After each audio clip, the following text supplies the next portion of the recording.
नमस्कार, मैं आकृति और आप देख रहे हैं इंडिया पब्लिक खबर। बॉलीवुड एक्ट्रेस करिश्मा कपूर के एक्स हस्बैंड संजय कपूर की मौत के बाद उनकी संपत्ति को लेकर उठा विवाद खत्म होता नहीं नजर आ रहा है।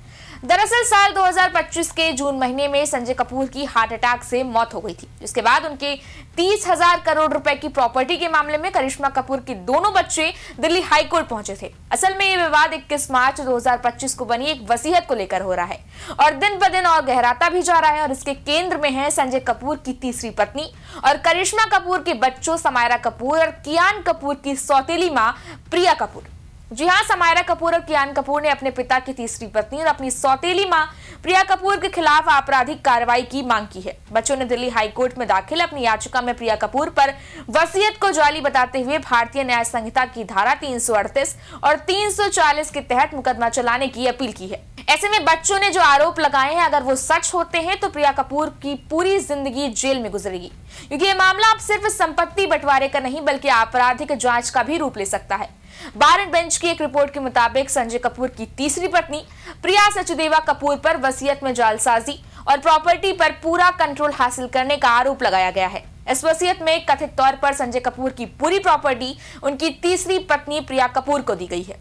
सूत्रों की माने तो समायरा और कियान ने कोर्ट में दावा किया है कि जिस वसीयत के आधार पर उन्हें विरासत से बाहर किया गया है वो पूरी तरह से फर्जी है। बच्चों ने दिल्ली हाई कोर्ट से अनुरोध किया है कि अब कार्रवाई धारा 338 और 340 के तहत की जाए।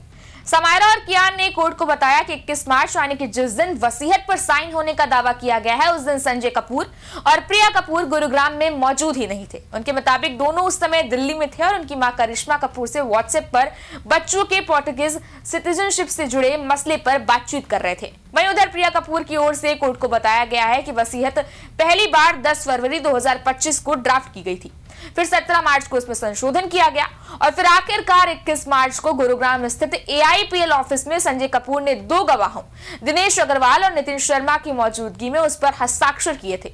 हालांकि मीडिया रिपोर्ट्स के मुताबिक 17 मार्च को संजय कपूर अपने बेटे कियान के साथ गोवा में छुट्टियां मना रहे थे और उसी शाम वो अपनी मां रानी कपूर से मिलने दिल्ली पहुंचे थे, जिन्हें गिरने के कारण चोट आई थी।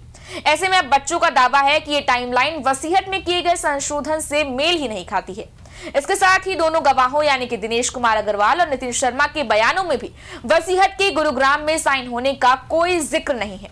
बच्चों ने कोर्ट में कहा, गवाहों के बयानों में गुरुग्राम का नाम ना होना इस बात की पुष्टि करता है कि वसीयत वहां नहीं साइन हुई। ना तो संजय कपूर और ना ही प्रिया उस दिन गुरुग्राम में थे। ये साफ तौर पर जालसाजी है।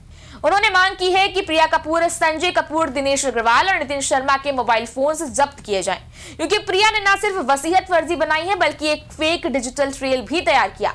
साथ ही वसीयत की एग्जीक्यूटर श्रद्धा भी पूरी तरह गंभीर सवालों के घेरे में है। रिपोर्ट में बताया गया है कि उन्होंने जून में एक ईमेल के जरिए ये पूछा था कि वसीयत किस वकील ने तैयार की, जबकि बाद में ये सामने आया कि वसीयत किसी वकील ने नहीं बल्कि गवाह नितिन शर्मा ने ही ड्राफ्ट की थी।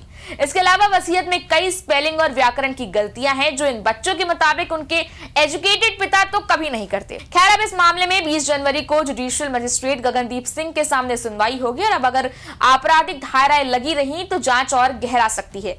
इस बारे में आपकी क्या राय है, आप हमें कमेंट सेक्शन में जरूर बताएं। इस वीडियो को लाइक करें, शेयर करें और चैनल को सब्सक्राइब करें। शुक्रिया।